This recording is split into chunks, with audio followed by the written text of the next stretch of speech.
মধ্যরাত্রে হোক আর শেষ রাত্রে হোক, যখন দরকার হবে চোরেদের বাড়িতে ইডি সিবিআই যাবে, এনআইএ যাবে, কেউ বাঁচবে না। যদি পুলওয়ামা হতে পারে, বালাকোট হতে পারে, এখানেও সেরকম তার চেয়েও বড় সার্জিক্যাল স্ট্রাইক হতে পারে। এই দিলীপ ঘোষের দল বিজেপি তারা পশ্চিমবঙ্গকে মনে করে তারা অঙ্গরাজ্য নয়, তারা একটা বাইরের দেশ, তাই জন্যই সার্জিক্যাল স্ট্রাইক করার बीजेपी। भारत ने सर्जिकल स्ट्राइक करके आतंकियों को उनके घर में घुस करके मारा है। 19 লোকসভা ভোটে দেশে বিজেপি একাই 300 পার, বাংলাতেও এক লাফে 2 থেকে 18।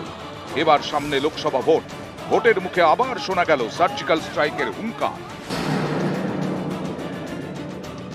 মধ্যরাত্রে হোক আর শেষ রাত্রে হোক, যখন দরকার হবে চোরেদের বাড়িতে ইডি সিবিআই যাবে, এনআইএ যাবে। যারা রাষ্ট্রদ্রোহী, যারা দেশে বোম বন্দুক নিয়ে কারখানা করছে, বোম ফাটাচ্ছে, মানুষকে মারছে, বিদেশের সঙ্গে হাত মিলিয়েছে, তাদেরকে মাটির তলার থেকে বার করবে এই আমাদের কেন্দ্র সরকার। কেউ বাঁচবে না। যদি পুলওয়ামা হতে পারে, বালাকোট হতে পারে, এখানেও সেরকম তার চেয়েও বড় সার্জিক্যাল স্ট্রাইক হতে পারে। দিলীপ ঘোষ যেটা সার্জিক্যাল স্ট্রাইক হবেন বলেছেন, সেটা যেভাবে সুকান্ত বাবুরা সার্জিক্যাল স্ট্রাইক করে ওকে মেদিনীপুর থেকে উচ্ছেদ করেছেন, উনি সেটা বোঝাতে চেয়েছেন। বিজেপির মধ্যে সার্জিক্যাল স্ট্রাইক, ঘুমেও স্বপ্ন দেখছে সার্জিক্যাল স্ট্রাইক, বাক্স ব্যান্টরা নিয়ে মেদিনীপুর ছাড়ছে। দিলীপ বাবু ভারতের আইন কথা না বলে বালাকোট আর সার্জিক্যাল স্ট্রাইকের কথা বলছেন, তাতেই পরিষ্কার যে পশ্চিমবঙ্গকে তারা শুধু বঞ্চনা করছেন তাই নয়, পেটে মারছেন, ভাতে মারছেন, আর তারই সঙ্গে বলছেন এটা আমাদের অঙ্গরাজ্য নয়, একে ধ্বংস করে দেবো।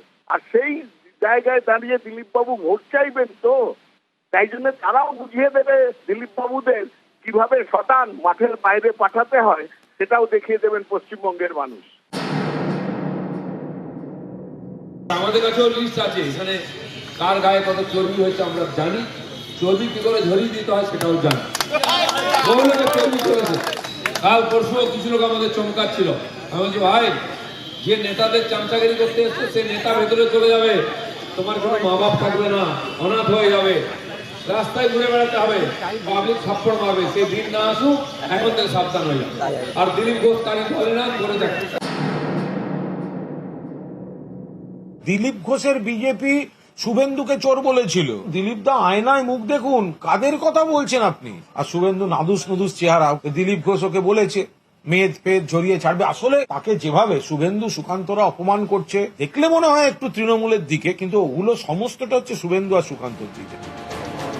নিউজ 18 বাংলা। তার মানে ইডির কাছে প্রচুর অধিকার দেওয়া আছে। মৃত্যুঞ্জয়, ইডি কোথায় যাবে, কখন যাবে, দিলীপ ঘোষ বলছেন এটা কোথাও লেখা নেই যে মাঝরাতে যেতে পারবেন না, ভোর রাতে যেতে পারবে না, ভোটের আগে যেতে পারবে না। দিলীপ বাবু অনেকবার মানে সার্জিক্যাল স্ট্রাইকের কথা বললো। আমি শুধু একটা কথা বলবো যে তৎকালীন রাজ্যপাল সত্যপাল মালিক, যে একসময় বিজেপির নেতা ছিল, তিনি কি বলেছিলেন 1 বছর আগে, বলল যে যেই ঘটনা ঘটেছিল পুলওয়ামাতে সেটা পরিকল্পিত ছিল, এবং সেইখানে উনি পরিষ্কার বলছেন যে যদি চাইতো, উনি কেন্দ্রের সরকারের কাছে সাহায্য চেয়েছিল, এবং যদি চাইতেন এই ঘটনা এড়ানো যেত। এবং এটা যে ঘটনা, তার কথা হলো নির্বাচন কমিশন মানে একটাও ব্যবস্থা নেয়নি। 2019 সালে অয়নদা মনে করে দেখবেন, পশ্চিমবঙ্গে দেশের প্রধানমন্ত্রী, আমি একটা কথা বলে নি, দেশের প্রধানমন্ত্রী সেই সময় ভোট চেয়েছিল শহীদের নামে।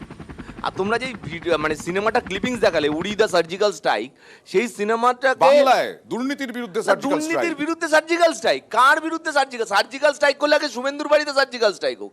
সার্জিক্যাল স্ট্রাইক যদি হয় তাহলে শঙ্কুদেব পান্ডার বাড়িতে সার্জিক্যাল স্ট্রাইক হোক, নারায়ণ রানে থেকে হিমন্ত শর্মা সার্জিক্যাল স্ট্রাইক হবে না। শাহজাহানের কাছে যখন গেল ইডি, তখন তো হোমওয়ার্ক করে যাওয়া উচিত ছিল।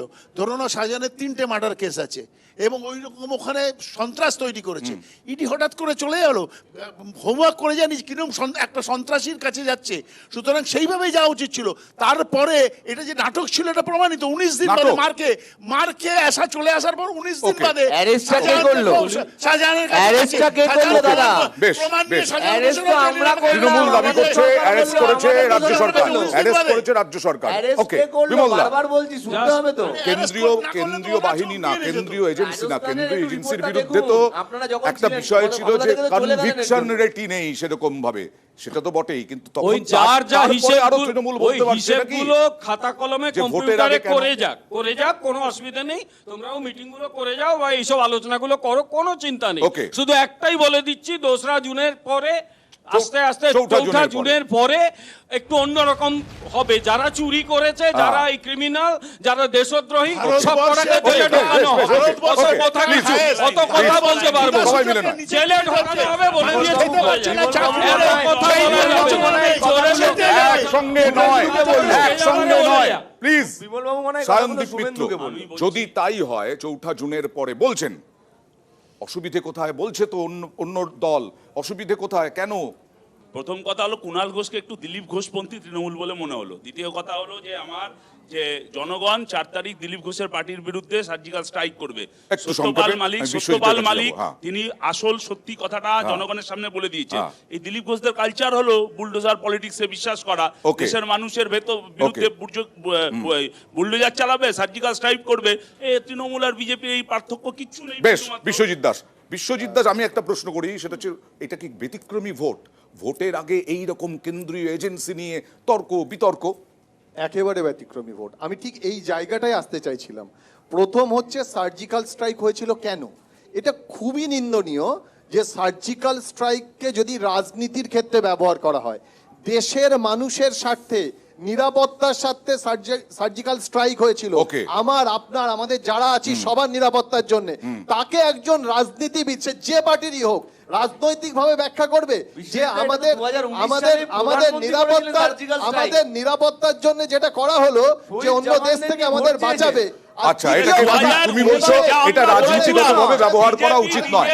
ওকে, ওকে, প্লিজ। 2019 সালে এই তর্ক চলতেই থাকবে। ভোটের আগে কেন্দ্রীয় এজেন্সির তৎপরতা আরো কতটা বাড়ে সেদিকে সব দলই নিশ্চয়ই খেয়াল রাখবে, তর্ক বিতর্ক চলবে। একটু অন্য প্রসঙ্গে চলে আসছে, ঘর দখল